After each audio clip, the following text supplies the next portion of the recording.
Ketua Umum Partai Demokrat Agus Harimurti Yudhoyono alias AHY mengunjungi kediaman bakal Capres Partai Nasdem, Anies Baswedan pada Selasa 25 Oktober 2022 kemarin.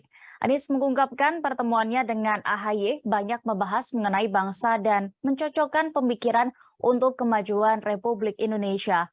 Menurut Anies, pertemuan itu dilakukan dengan saling mencocokkan catatan dan bacaan.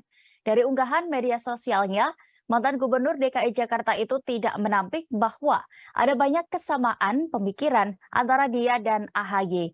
Terpisah, AHY menyebut kunjungan dirinya ke kediaman Anies Baswedan tersebut merupakan yang pertama kali dilakukan.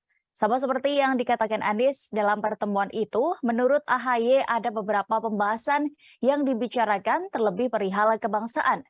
AHY berujar apa yang didiskusikan dengan Anies merupakan hasil perjalanan dirinya berkeliling Indonesia.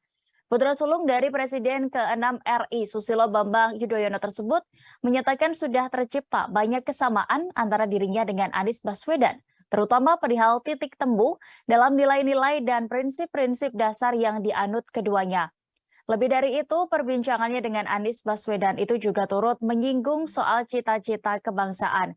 Di akhir pertemuan, pimpinan partai berlogo Mercy itu pun turut menyampaikan ungkapan terima kasih kepada Anies Baswedan